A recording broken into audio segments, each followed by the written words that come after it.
Chico and the Man will not be presented this evening, and the Rockford Files will be seen 1 hour later than normal, so that we may bring you the following special program.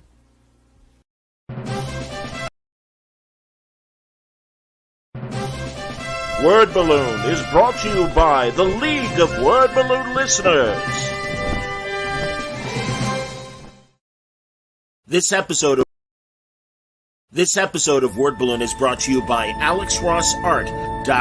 Alex is a brand new graphic novel coming out from Marvel and Abrams Books. Fantastic Four, Full Circle. It comes out September 6th. It's a rainy night in Manhattan, and not a creature is stirring except for the Thing, Ben Grimm. When an intruder suddenly appears inside the Baxter Building, the Fantastic Four find themselves surrounded by a swarm of invading parasites. These carrion creatures, composed of negative energy, come to Earth using a human host as a delivery system. But for what purpose? And who is behind this untimely invasion? The Fantastic Four have no choice but to journey to the Negative Zone, an alien universe comprised entirely of antimatter, risking not just their own lives, but the fate of the cosmos. Fantastic Four, Full Circle is the first long-form work written and illustrated by acclaimed artist Alex Ross, who revisits a classic Lee Kirby story from the 60s and introduces the storyline for a new generation of readers. Bold, vivid colors, his trademark visual storytelling, Ross takes Marvel's first team of superheroes to places only he can illustrate. The book also features a special poster jacket with the front flap unfolding to reveal an all-new, fully painted origin story of the Fantastic Four. Again, Fantastic Four, Full Circle, out September 6th. For more details, go to AlexRossArt.com.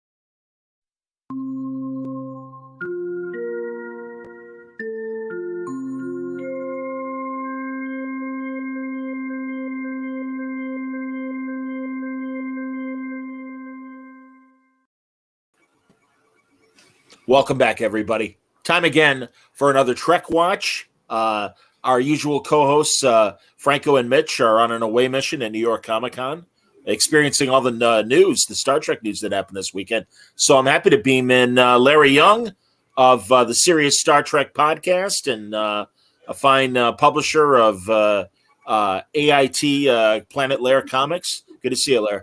Hey, John. Thanks for having me. And I'm kind of jealous, but not jealous of Mitch being in and the boys being at New York Comic Con because get all that good news. Yeah. I know. Honestly, I wasn't paying attention in terms of realizing that we were going to get so much Star Trek news at the New York Con, and shame on me because my God, we got an embarrassment of riches as far as that goes. Chris. Oh, hey, Chris Sagasag is watching. Good to see you, Chris. Hey, Chris. Here you go. A regular over at Serious Star Trek, absolutely. And Ezra is also joining us. That's lovely. Fantastic. So, man. I'll probably be super respectful of the Trek guys and not talk about the news because they're going to want to come home and reveal the treasures that they uncovered. But Picard 3 looks okay. I mean, season 3. Yeah. Oh my God, the trailer is amazing, and I've got pictures. And so I'm sorry. I was checking out the signatures. What don't you want to talk about? Who, me? Or did you say? Yeah. Was there something you didn't want to? I just meant I didn't want to step on them bringing back the news of. No. Trek, right? No, don't worry about that at all, man. Because honestly, no, I'll get their reactions when we talk. We may not. I mean, honestly. I don't know about you, Larry, but as I get older and stuff, I need a couple days to decompress after a convention. So, I mean, we may not do a new Trek Watch until next week after the next episode of Lower Decks. So, I'm fine, and I'm happy to talk about the news that surprised me, especially the comic book news. I'm really excited about some of the IDW stuff that's coming up. That's why I got all excited. That's why I sort of grimly smiled when I said I'm kind of jealous from them, but I'm not a convention guy at all. I do the San Diego show. I do the San Diego show. I like that. but I didn't. I just never when I worked in shops when I was in college, and I used to go to shows all the time. So it was like a drag to me, like we were always carrying, long boxes. Everything had to be just so. We needed to keep track of what we're eating and stuff. And it doesn't get any better when you have your own booth, It's like Absolutely. It's worse if anything, because if anything goes wrong, it's your problem, not your boss, right? No, I hear you, man. I always say, because coming from radio, when conventions become like the auto show, it's time to stop going to conventions. Right. And the auto show was our pain in the ass in radio. I will say, though, I went to C2E2 in, I don't know, 2013, I think. And okay, I love that show. I was like, I wish all comic shows were like that, because it had comics involved. One of the things about the bigger shows is they're more media shows, Agreed. I'm a giant media guy. I love it. But I just kind of think that you can't call yourself a Comic-Con and not have comics be at least, a major part of it, right? Well, in fairness, go ahead. No, I was just going to say, when Marvel and DC sort of trade back and forth whether they're going to do the show or not. Well, like that's kind of interesting, right? That's economics, man. I mean, honestly, the guys told me at DC, this is a couple of years ago, when they had their own independent booth, it was like $100,000 to set up and everything and all the bells and whistles. And, again, I get it. DC and, Warner's Discovery is kind of figuring itself out. And the last thing they want to do is spend that money. And from San Diego that the last couple of years and everything, it's really just the Warner presence, and they'll have a table of DC creators and stuff. So times are changing. Yeah. Well, but anyway, Star Trek. Let's first talk about the Picard. Yeah, the Picard season trailer and everything. Now it's interesting. I'm excited. And our buddy John Price is like, and then really, more negative than positive. Price was like, "Oh my God, make it stop." Yeah. And I'm not there, but I understand what he's like. There's a bunch of us that I just don't respect Alex Kurtzman's take on Star Trek. Like, I hear you, man. So and again, it just kind of like, me personally, I'm at the like, well, this is too little, too late. Like, if they had done season 1 of Picard like that, yes, that's great. That's what we want. Like, get the band back together, go do it. I understand Patrick Stewart didn't want to do that. He's like, let's be more adult about these things. And it's like, okay. But, you got I don't know. Chris is raising his hand. Chris, are you for or against? I got to be honest. I am more positive because, first of all, our good buddy Rob Burnett won't confirm or deny, but I think the way he's telegraphing and winking that he has seen season 3, and was just going nuts about it well before this trailer.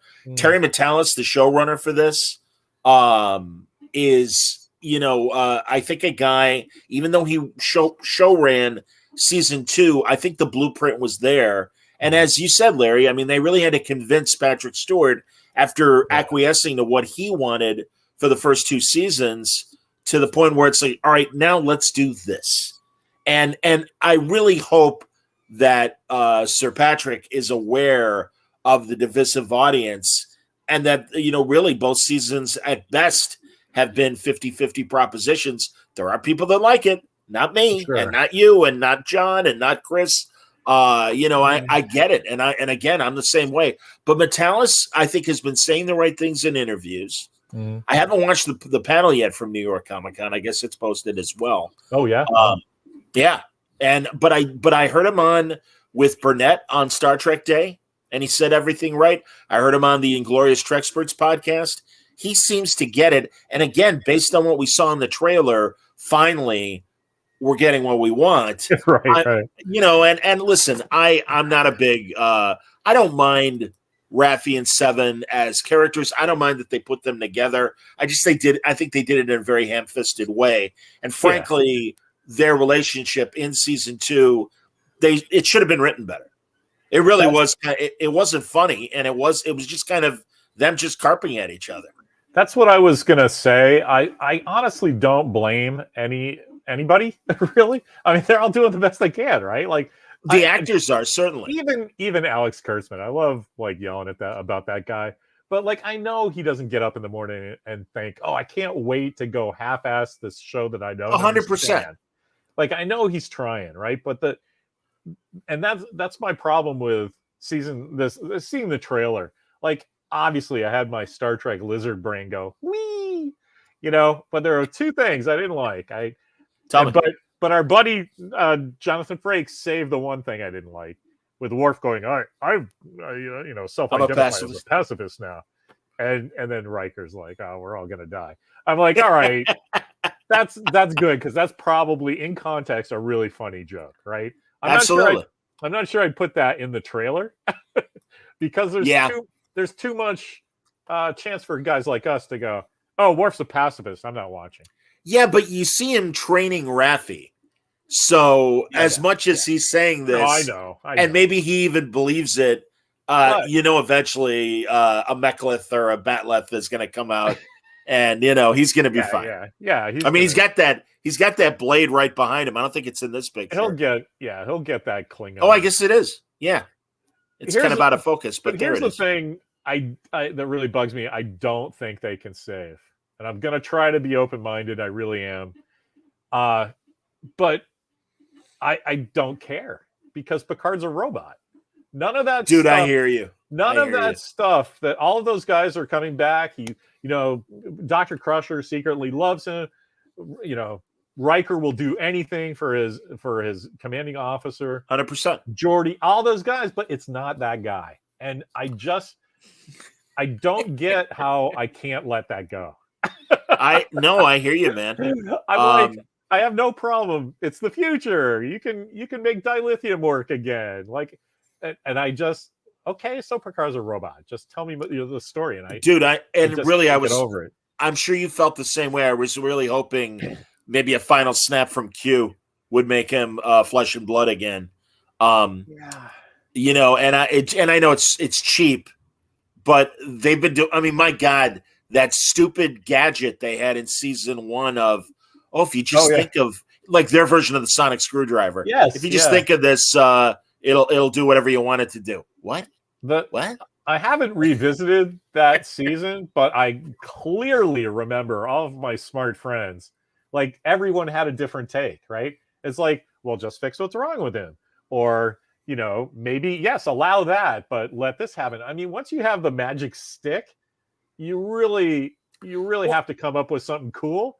Because status quo, and you're going to lose the audience.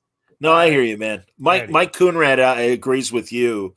He likes the new trailer, but they have a lot to overcome from the first 2 seasons, and it should be what season 1 was in the first place. I agree, Mike. Yeah, we all agree. That's why I feel bad for Kurtzman, because I'm sure a lot of people did want that. Just give us Next Generation season 9, right? But there's all that political stuff that has to happen, and even the actors, everybody wants to grow. I totally get it. It's just not serving the audience. That's all. Well, and while I agree with you that he's not intentionally trying to screw up Star Trek, I do think he and Mike Chabon and I don't know about Akiva Goldsmith, because it's 50-50. Some of his Strange New World ideas are fine.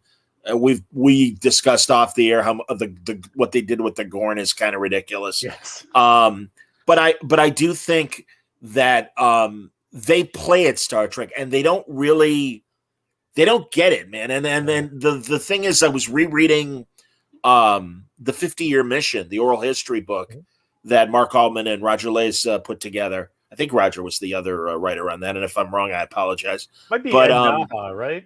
What's that? Is that the 2-volume one?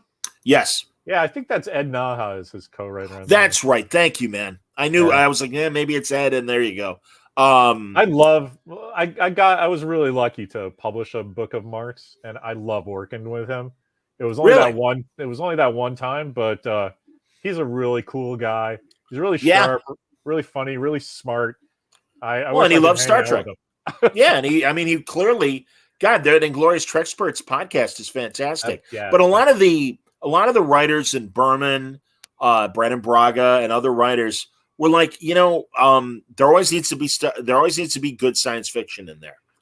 And that is, again, I just don't think these writers are capable of writing good science fiction.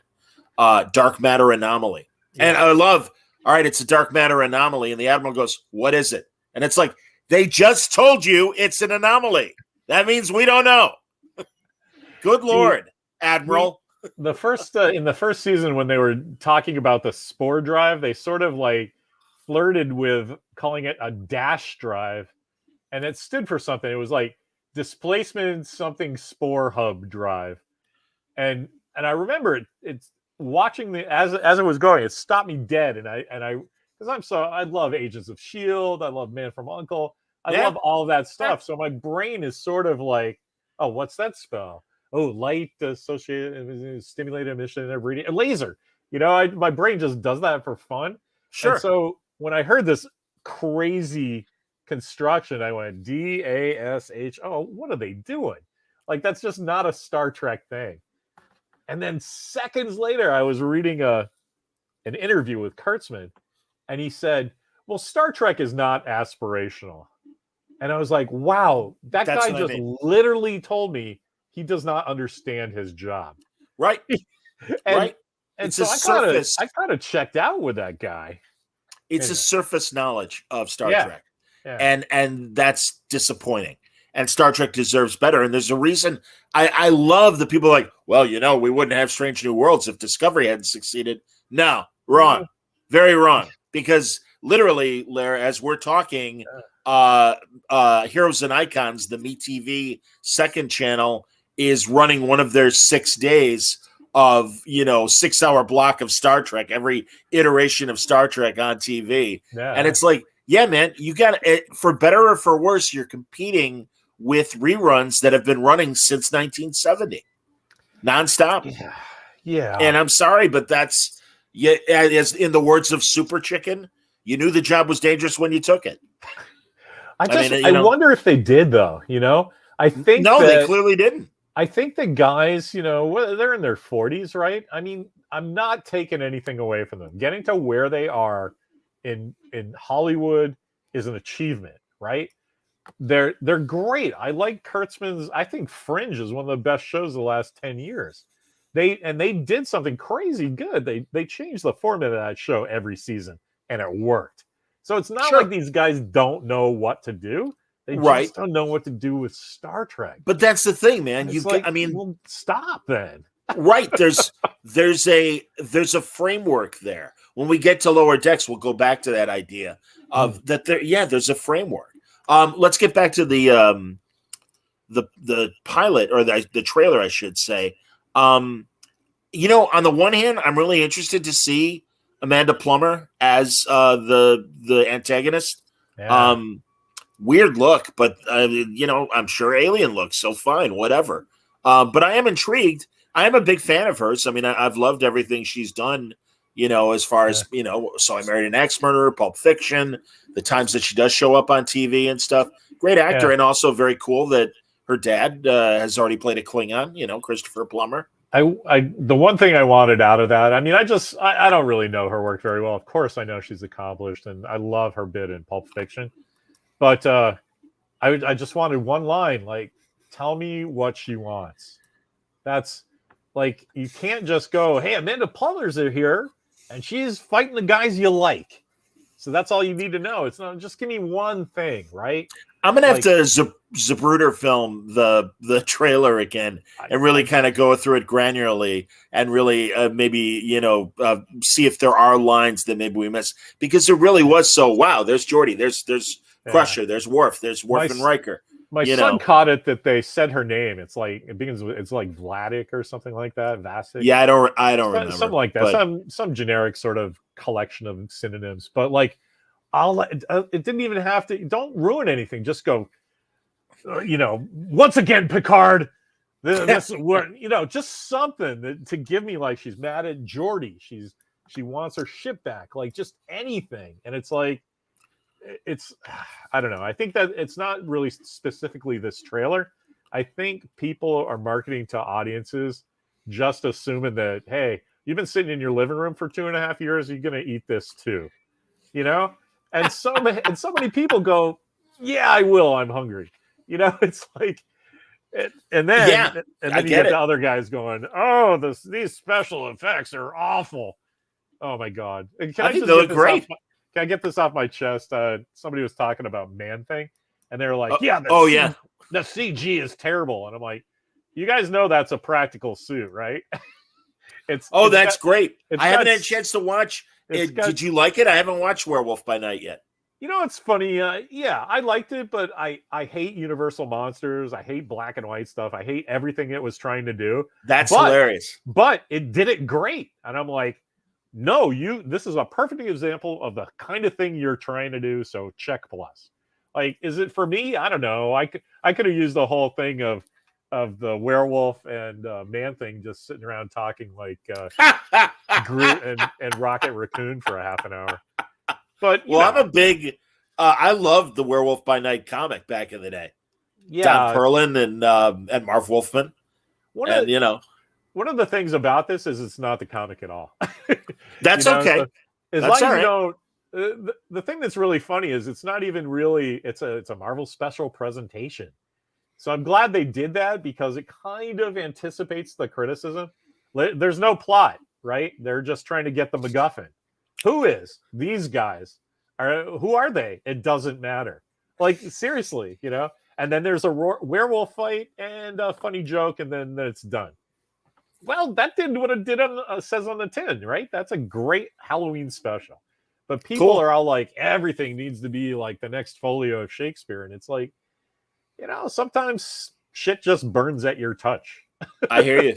That's hilarious. I'm excited to watch it. I'm kind of lax in my watch. I haven't watched Andor yet from Wednesday. Shame on me. Oh yeah, that's my favorite show of this time of year. Actually, I can't get over that show.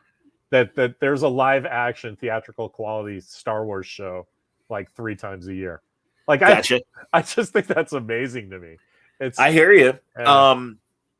Mike Kunrad says it is Vatic. That's the name. Yeah.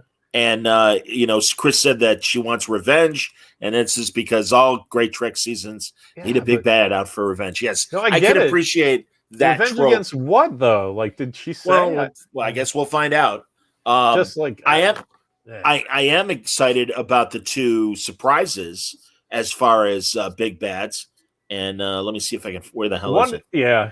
Are we going to talk about that? Or absolutely. So here's Moriarty. I'm thrilled. Have you seen? There's a great meme, a series of memes of the end of Ship in a Bottle, the second Moriarty episode of Professor, we're going to put you in a wonderful, whatever. See you later or whatever. And they cut to the actor as the butler on The Nanny. And the phrase at the end just says, "Damn you, Picard." Yeah, that's good. But and maybe this is a way both Moriarty and Lore. Maybe this is a way to address Jean-Luc being a positronic android now. Yeah, I mean, especially Lore. My first thought was everybody was like, "What is Moriarty doing there?" And I'm like, my first thought is like, now there are 3 guys that get to have a big man conversation about the nature of human, the human adventure. And if they're allowed to be included as well, right? I mean, I'm sure there's going to be something good and subtle that they're going to try to take a shot at. I just don't have a lot of confidence that they're going to hit the mark that they're shooting at. Metalis back in 2013 wrote a very good IDW miniseries, and it was a Borg story for Next Gen. And even though Brandon Braga's name was on it, it's kind of one of those things where it's like, yeah, Terry did the heavy lifting on this. Sure, yeah. And again, I think his association with the later shows like Voyager and Enterprise give me a little faith of this guy understands the secret sauce more so than the Kurtzman people do. And also, I've learned from my friends that do screenwrite that a lot of times, a guy will be made showrunner and he'll hire his friends to write for the show. And they may not have the background for Star Trek. And maybe that's why we're getting such lousy live action Star Trek. I think, yeah, I agree. And I think you're right about Matsalis might maybe being the guy, but my concern is, are they going to let him do it? Right? I mean, I think they are. I because- kind of think they're busy doing other shows, and I think Terry, because he show ran season 2, that they're kind of letting him run with this. Again, I can only go by Burnett, who has clearly seen it and is like, no. You know, like he's like, I got my little quibbles, but essentially, this is the show we've been waiting for. Yeah. I was thinking they at least let Mike McMahon do his stuff, right? So maybe they'll let Matsalis. Yeah. Well, and that is another, very quickly, I'll say that is another thing that I've heard is they let animation do their thing, and that's why Prodigy and Lower Decks are better shows, frankly. What were you going to say? I'm sorry. Yeah, no, just more of the same. That it was something about Matsalis. I hope they let him do it, right? Because they look like they just ignored Mike McMahon because it's a cartoon or it was funny, and then the thing for Nickelodeon, it's just, well, that's for kids, just do it. And then those are the good ones. Yeah. Right. So what does that tell you? Right. And so that's what I was going to say, that like when I saw the pre-press stuff for Lower Decks, like I'm not a cartoon guy, so I already hated it. Everybody was like, hey, they're Rick and Morty. You must like Rick and Morty. And like, no, I've never seen it. I don't care. Then they show the ship and it just looks stupid. And I was like, oh my God, this is just going to suck. And a couple of my buddies went to, or I guess they had some kind of event where they showed it a couple days before. And so I knew like 6 or 8 people that all saw it. And they're like, dude, you don't even know. This is great. It's totally up your alley. You're going to love it. And they were 100% right. So there is like, you can't judge a book by all its press. Anyway, it's good. Well, we can transition to Lower Decks if you want. Because I'll be honest. Well, first of all, Mike made the point, and I agree with him, that Rob has been really talking up season 3. He loads new Trek, and he trusts Rob's opinions. That said, I absolutely am with him, and I've been hating it and hating Lower Decks. Yes, but I have to say, the last 3 episodes have been great. I think the Rutherford episode is the best one they've done, period, ever in the 2.5 seasons. And it was fun. And also, like, the thing that's been driving me nuts is they're a little sappy with we're all friends, and, it's better to be friends. And it's just like, all right, thanks, Aunt Sue. I get it. But it's supposed to be an adult show. And it's like, I just think some of their humor and storytelling is too simple. But the Rutherford story is great, and it has legs. And they left us with unanswered questions that I'm sure they'll address, if not this season, next season. And that great moment when he's in the race against himself, and he's like, "Oh, I didn't come alone," and all of a sudden he's created, the other characters that are going to help him. And I'm like, see, there you go. That's good. But that's a nice little moment. That's a perfect example of how those guys understand Star Trek, that you have the ability to create whatever you want, and you want your buddies. And that's right. That's why people like Star Trek, because you can put on the shirt and you're a member of the crew. You don't have to do it like I do, where I have like 7 or 8 different Star Trek shirts. But metaphorically, right? That's what people like. It's like, I want to have beers with Captain Kirk. I understand Mr. Spock's love troubles. I'm going to hang out with Scotty in the engine room. Like, it all makes sense. And that's what they don't get from the new Trek. It's like, oh, here's an adventure. Well, and also, I have so many problems. Oh, man, and nobody understands my problems. And it's all about me and my problems. Like, shut up. But also on Lower Decks, I'll be honest. To Mr. Spock. Yeah, well, absolutely. My God. I mean, that is so... God, that's like Die Hard 3. He's Hans Gruber's brother. Oh, man. Really? So, did Ed say he can't decide if they want the tone to be Care Bears or Archer? Is he talking about Lower Decks? Yes, and I agree. Star Trek. No, I think Lower Decks. And I mean, that's what I was going to say. And also, as you said, we all want to be in Starfleet.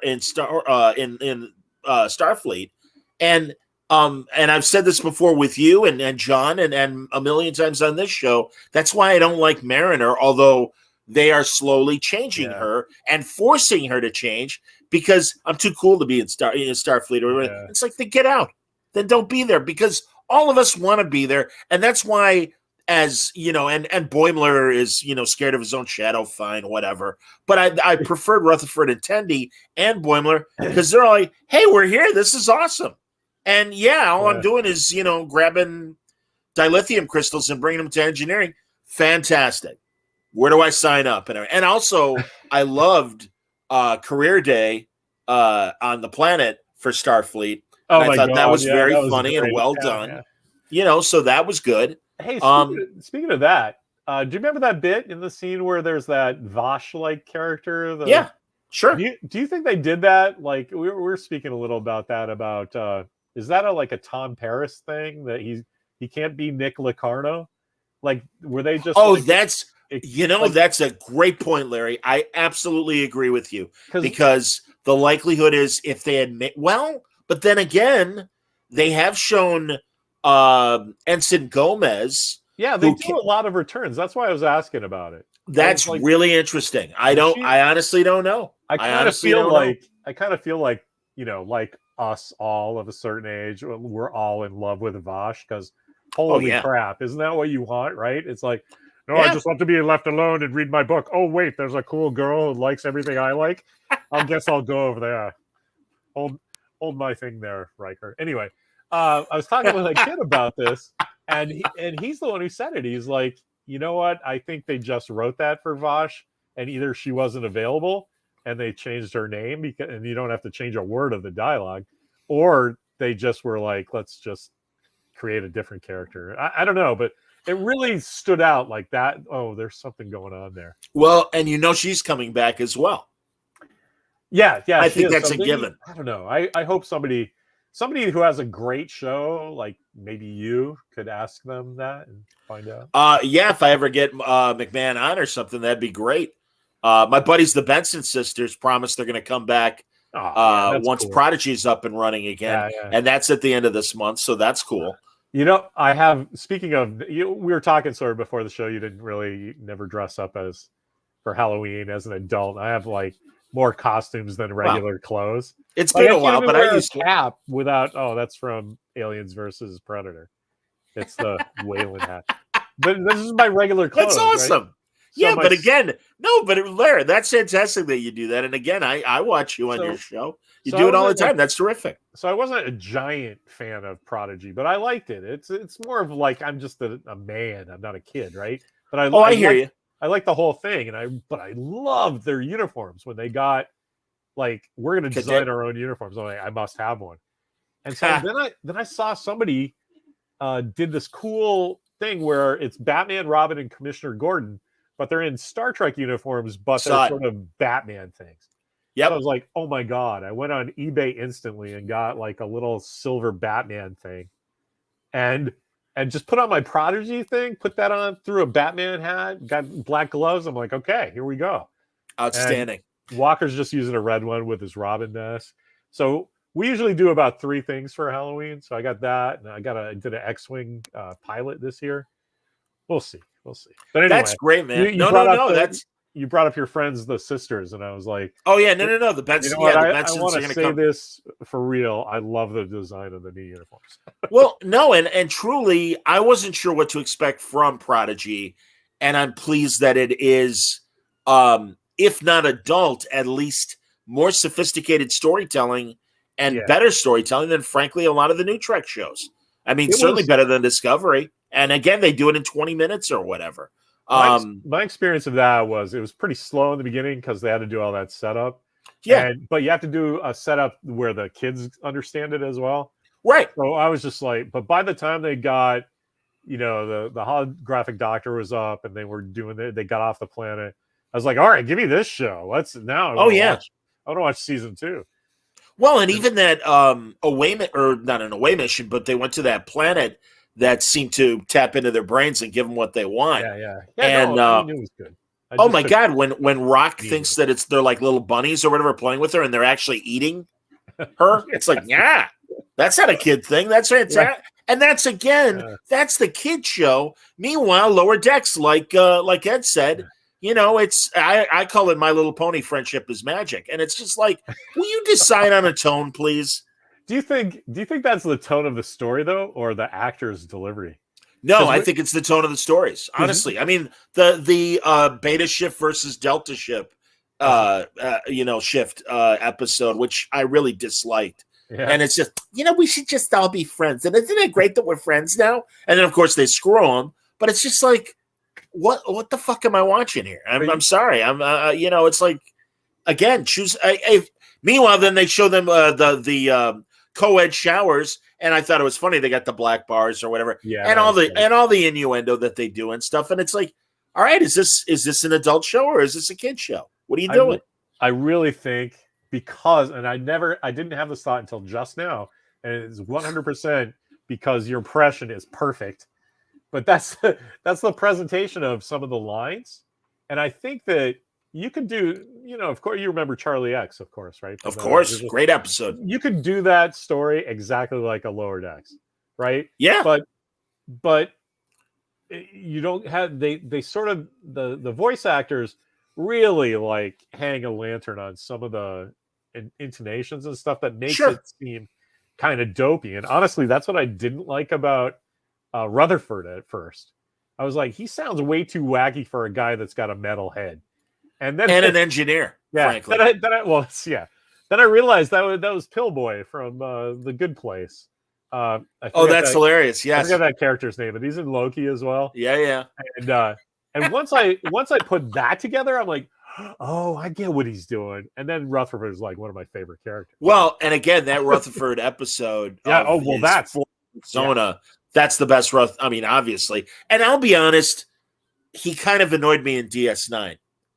The DS9 episode that they did on Lower Decks. And I love that episode. Again, I'm like, Jesus Christ, that's DS9. And they really understood the format. And that's what we were saying earlier.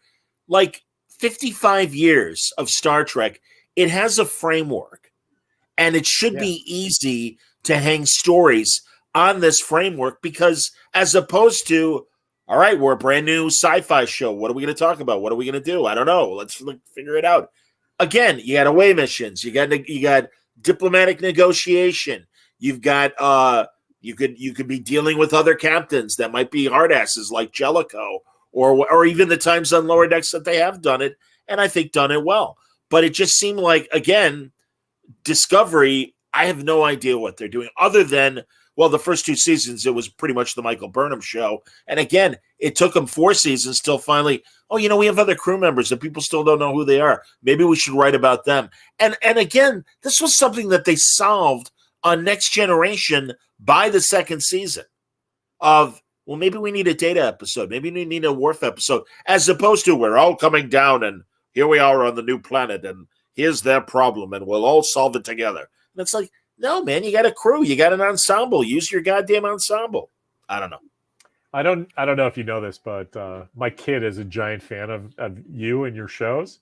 Oh, that's nice. So we were talking about, doing tonight's episode, and he says, do you think Mr. John, do you think he likes it? Mr. John. And that's the thing we do. That, like, no, it's all good, Parker. Thank you, man. He doesn't know anybody's last name, so it's cool. But you have to be respectful for your elders. So. You're a very nice man, Parker. Thank you. Do you think Mr. John likes Lower Decks yet? And I'm like, yeah. Matter of fact, he told me he's liked the last 3 episodes. Yes, I've liked the last 3 episodes. We'll see. And my kid goes, it's because they did a Deep Space Nine episode, isn't it? And then he started talking about that. I'm like, I can't wait to tell him. He's not wrong. That's my favorite.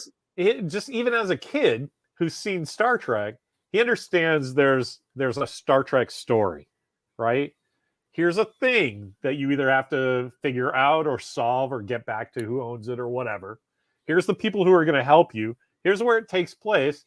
Here's the progressive complication that's stopping you from doing it. And here's how you figured it out. Like, I don't understand how a 15-year-old kid who just watches TV knows that. And professional screenwriters are like, well, I'm going to show you how to do this Star Trek thing. Like, okay, Michael Chabon, maybe you got a Pulitzer for, and just writing down what happened to the guys who invented Superman, but you don't get Star Trek. he's one of us. I mean, Mike is one of these uber nerds that has so many things. But oh my God. And also just to embrace the cage, which was a failure. They had to make where no man has gone before. Thank God NBC said, try it again. I mean, we like the broad strokes, but we're not feeling it for the cage. And nobody saw it other than network executives and the people who made it for 20 goddamn years until, here we are. We have we've discovered a print of the cage and we're going to present it now. And that's great. Listen, I love the cage. It's a great first attempt. Pike was intriguing, and I'm really glad that they're following up on it with Strange New Worlds. But Spock smiling, it's like, no, that was a mistake. And and he even said he did it to counterbalance Jeffrey Hunter, who was playing it tired and stoic. And Nimoy's like, well, I couldn't bounce off of that, so I had to play more up. I actually don't begrudge them any of that, because the fact that the cage is successful now is because they figured out Star Trek with the second pilot and the new cast and everything. And so then it's kind of like you're not returning to a poisoned well. You're going, oh, here's a road not taken. And so then that works, right? Yes. And so then even 60 years later, you can hang a show on that. Well, here's the absolutely. So I don't begrudge them any of that, but you have to write Star Trek episodes, and thank God they are, right? I mean, even as wacky and sort of hamstrung from their, the clubhouse of the guys who are doing it, like they just need a couple of Star Trek guys in there. They always are like, oh, we have Star Trek fans to make sure it's canon. And I'm like, nobody who likes Star Trek gives a shit about canon, right? That's just some fun thing to argue with your friends. Just give me a good show. No, I agree with that. We'll have those arguments, not you, right?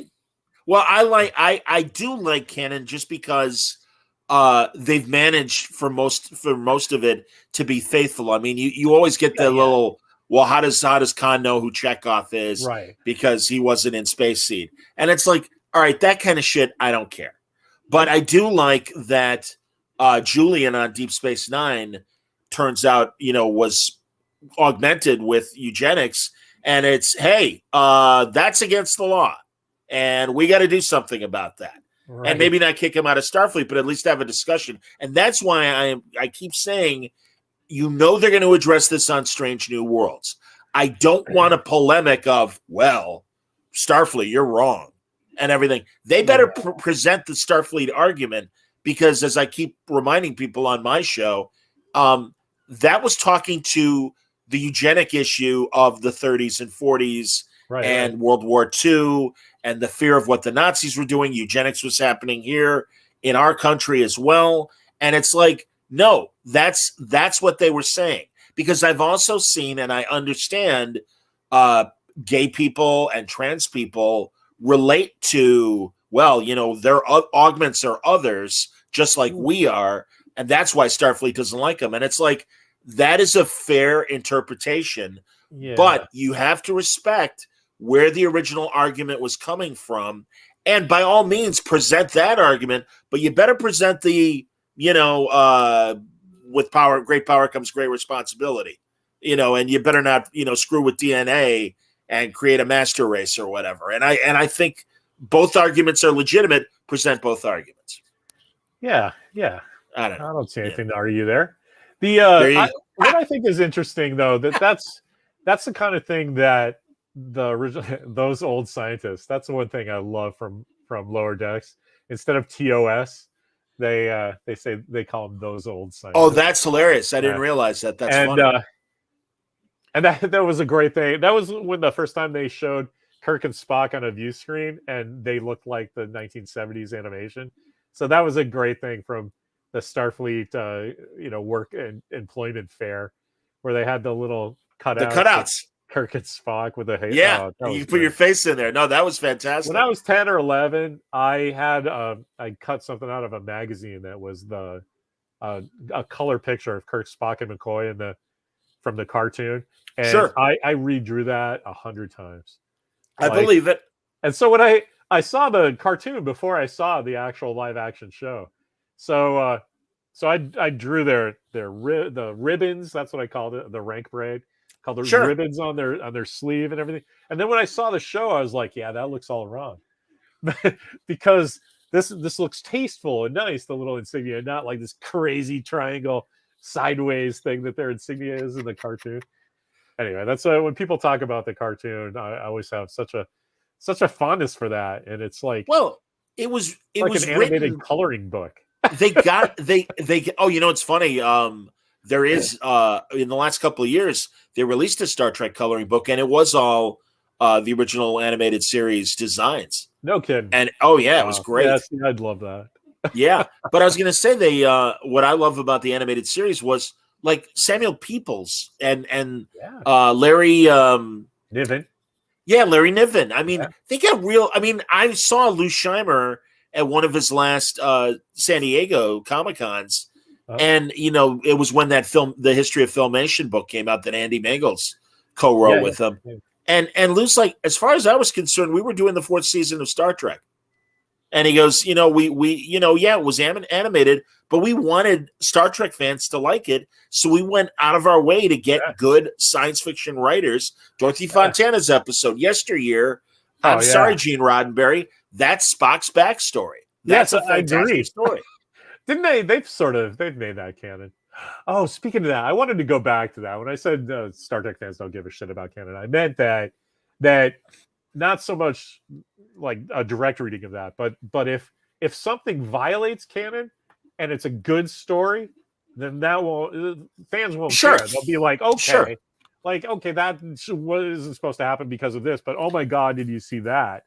There's more leeway if you don't follow like a strict adherence to the religious canon, No, I hear what you're saying, but you got to, again, it better be a good story. And, again, she's Spock's adopted sister. And also, and we've talked about it before. Yeah, man, I'm on record about hating Discovery. Well, and Sarek, I mean, my God. Yeah.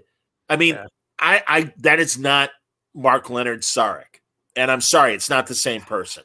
It's not the same character, I should say. It can't be. It just can't be. No. Because he can't treat his son one way about Starfleet. I'm not talking to you because you went into Starfleet. And literally an hour later go, oh, here's to my daughter. No, please join Starfleet. That's what's best for you. And he's bemused by Michael Burnham. Like, he smiles. He laughs more than Spock does. Well, and I always point to that great moment in Star Trek 4 when they're absolved of the crimes and everything, and Sarek and Spock talk, and he's like, these associates of yours, they're of good character, and he's like, maybe I was wrong about you joining Starfleet, and Spock goes, they're my friends, and Sarek just stiffens up with that country club Vulcan thing of, right, and it's like, those fucking humans, all right. I love that scene though. It's awesome. Not just like Nimoy's just like killer delivery that he's like, Dad, they're my friends, and then Sarek goes, oh yeah, friends, that human concept. Well, I guess I got to put up with that because and again, you're doing your thing. And it's the difference between Sarek and Spock. God, I don't know if you've read them. I've been talking about these great Star Trek novels that came out, and now I'm forgetting the trilogy. I hope somebody in the chat remembers the books I'm talking about. Damn it. There are 3 of them. One about McCoy, one about Kirk, one about Spock. And Kirk was the last one. It was all right. But it all revolves around how the City on the Edge of Forever impacted all 3 of them. Oh, wow. And the Spock one in particular, and what happens after, like, they start there and then they go on. And in both the McCoy, all 3 of them, they go to the end of their lives. You even get a little bit of more about Antonia, the woman that Kirk is with, that they mentioned in Generations and everything. Thank God, because where that came out of nowhere. Well, and they fill in the blanks, which is great. But the Spock stuff after Jim dies is amazing, and even to the point where he's trying to figure himself out again, and goes back home to Vulcan and lives with Sarek and Amanda for a year, and is trying to figure it all out. And it's very Vulcan in terms of the way Sarek is trying to help Spock, but also stay detached, and you've got to follow your own path, whatever it is. And Amanda's just Like, I really want to hug him. My God, all this tragedy that he's dealt with. And Stark's like, no, that's not his way. You got to let him deal with it. And even, I won't spoil it, but it is such, I think it's called Crucible, I think. These are the old pocketbook ones that happened, right? They're from the last 10 years, actually. Oh, really? Oh, yeah. Oh. Yeah. I wouldn't, I don't know. That's good, though. Oh, my But, God. and the I'll have McCoy to look one, those up. the McCoy one's amazing, and it goes till he dies. And it's half the book is because they're trying to figure out that with all the time travel that they did, that McCoy is there's a parallel life where Kirk and Spock did not save McCoy, and he ends up living in New York and other places in the U.S. from the 30s to the 50s. Oh, that's cool. And it's really, really interesting. Yeah, that's and these also are from the last 10 years, huh? Yeah, I'll send you the link. I'm sorry, I could try and look on my. There's so much stuff going on. But yeah. So that sounds great. I want to acknowledge a few of the comments here. Stanley wants to know any news about Orville. Do you like it? I love it. I love it too. It's funny you bring this up. I looked yesterday morning, and the latest news about whether the season 4 is coming out is from March. So that's not a good sign. Oh yeah, I don't know about you, Larry. Gonna... I think it's going to be easier for them to maybe make an Orville movie rather than a full commitment of another season, just because we saw Peter Macon, who plays Bortus, and Adrian Pilecki, who is amazing as Kelly. They were at Terrificon in Connecticut. We had a chance to talk to him, and Adrian was very realistic and was just like, we've moved on to other things. We shot season 3 in the 2 years ago, and the only reason why we shot it was Fox owed it to Seth. The original deal called for 3 seasons. Oh, did it really? So that's why we got, and thank God, because it was an amazing season. But she's like, everybody's like moving on to other projects and stuff. So it's kind of hard to, and that's why everyone's like season 4.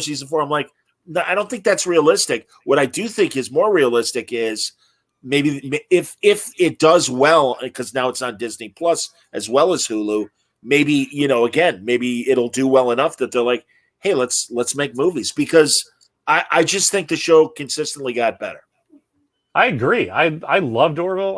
I liked it from the jump, though. I thought I totally got what he was doing. The dumb jokes didn't bother me that much because there's so much Star Trek, and I loved it. And I don't think they would have to build all the sets again, right? Yes. I don't think they're going to do a movie. I hope so. I love that. I love the whole thing. Yeah. But now that we have Strange New Worlds, I kind of don't miss Orville anymore. Well, and also the final episode, wrapped up the show nicely. So if they don't go back to it, hey, especially in today's streaming environment, 3 seasons is a good run. I will say their time travel episode with Gordon is probably the best time travel show on television I've ever seen. Yes. And I loved that they still had consequences, where a couple episodes later, Kelly and Ed kind of share a look, and he says something about, I wish I had a wife or something. They both kind of go, uh-oh. You had a great life and we robbed you. Before I forget, and Ed, you're right. These are the books. They are the Crucible series. Yes, Spock, the Fire and the Rose, and I forget what the subtitle for McCoy's book is. And really, I would say don't waste your time on the Kirk book, because it was more disappointing than good, frankly. Oh yeah. Yeah, but I mean, but what was great about both the Spock and McCoy books are that they're both dealing with Jim being gone, and you really see them for years into their relationship with no Jim, and it's great. I gotta say, I will love the McCoy one where he just lives 20 years in the 50s. I'm telling you, Larry, it's amazing. That's the best one. The Spock one is very good as well. And also, I don't know if you ever read it from the old pocket books. There was a great book I always bring up called Doctor's Orders. Oh my God, I love that book. It is so funny and so great and it really captures what McCoy would be like if he were given command. And it's my favorite from all those, I think, was probably the Final Reflection, the Klingon one. Yes. But we go. Alameda has a great antiques fair the first Sunday of every month, and me and a couple buddies go. We pay early to get there at like 5:30 in the morning and get all the good stuff. And I got a giant box of Star Trek pocketbooks for $5. I got like Outstanding. 40 books, and they smell like, Old books. 1982. Yep. No, I hear you, man. So I'll look and see if what was the one you just said? The Doctor's Orders. I'll look and see. Yeah, Doctor's Orders was Diane Duane. Yeah, and again, here's the Crucible title: McCoy, Providence of Shadows. Yeah. Oh, thanks, Mike. Mike's gonna go run and watch Rick and Morty. I'm DVRing it, so I'm not gonna miss it. Excellent. But and Rick and Morty's been exceptional this year. Another great season, and that's why I've kind of been hard on McMahon in terms of, I mean, he wrote Pickle Rick, one of the greatest Rick and Mortys ever. Yeah. Which great Die Hard kind of story for Rick and Morty and stuff. You see, did you visit the nuclear vessels in Alameda? Oh, that's so funny. Absolutely, literally, man. Every time we drive over there, I go, I'll say to my wife, nuclear vessels? No, that's what I said. Alameda. I said we say that every time, and she hates it. And so I mean, the cop staring him down is great, but I just do like all the passersby. Hello, we are here looking for that's a real cop. I love that. Oh, I didn't know that. That's they were like, let's go mess with the cop, and he's like, they tell him what they're gonna do, and he's like, yeah, whatever. And hilarious. I was like, yeah, that comes across in the movie, pal. Outstanding. That's great. But back to we haven't even mentioned the last episode of Lower Decks. The XCOM Peanut Hamper back, and I thought again it reminded me of that Data episode where he lands. He's on the planet and he loses his memory. Yeah. No worries, man. And has to without knowing who he is acclimate to this kind of primitive society, even though Peanut Hamper knew who she was. Right. But I loved it. I thought it was, again, like great Trek tropes, but still very funny. And I liked Peanut Hamper's kind of kind of clueless, like the movie Clueless sort of attitude towards the civilization she was dealing with, and also the hilarious romance and sex scenes. I didn't see it. I feel horrible. Man. I'm spoiling. I'm sorry, Larry. No. I don't care about spoilers at all because it's funny. I tried to think about that, why I don't care about spoilers, but it's because, I knew Darth Vader was Luke's father like 3 months ahead because that was the world we lived in. We bought the paperback. You read the paperback. Yeah. The worst thing about Empire is Yoda wasn't blue. He's blue in the book. Right? That's hilarious. What are they doing? Anyway, so that's funny. But you told me it's like, hey, you have time to watch it. I'm like, yeah, I do. I completely have time to watch it. Oh, don't worry, buddy. I forgot that today my son has a video class. He's nice. He's crazy into screenwriting. That's great. He's written so many screenplays. It's unbelievable. So Larry, I had my audio. I had my audio skills before I started podcasting because of being in radio as long as I was prior to starting. But that said, I am so second nature just trying to catch up on video. Yeah. And I'm sure Parker would run circles around me. And I love that my very young nephews and nieces, even before they were 20, were just running, I made this video in class. I used iMovie and the transitions and the fade ins and fade outs and the music. And I'm like, I can't get over how savvy everybody is because they have the tools available. That's right. You have to get super current with the lingo to use the tools, right? Like nobody picks up a hammer and goes, I am using the ball peen aspect of this. You know what I mean? But framing shots, there's like a story to it, and just so right before the coronavirus thing happened in February of 2020, this kid, man, had a cast selected. He did all his location shots. He did the out of chronology shoot where we have to do these 7 scenes here because we're not going to come back. He had all that figured out when he was like 13. That's excellent. I couldn't believe it. And then this happened, and he's like, okay, I'm going to play video games for 2 years. It's all right. Well, I'm glad he's getting back to it. That's good. That's great. But anyway, now he's like he's very serious about it. Well, so we got him. San Francisco's cool for that kind of stuff. I imagine Chicago. It's no LA, right? But like there are smart people who know what they're doing. Oh no, God! Our Chicago Public Library has great classes for video and things like that. No, absolutely. Larry, you're forgive me. I'm gonna have to wrap up right now. Oh, okay. We're at an hour anyway, but okay. This was beautiful. But I really appreciate it. Yeah, man. Thanks for having me. Oh, it's as always, bud. No, it's great. Everybody, don't worry. We will continue and talk more about what we didn't talk about with the regular crew when they're back. Yeah. But until then, everybody stay safe, stay happy, stay healthy.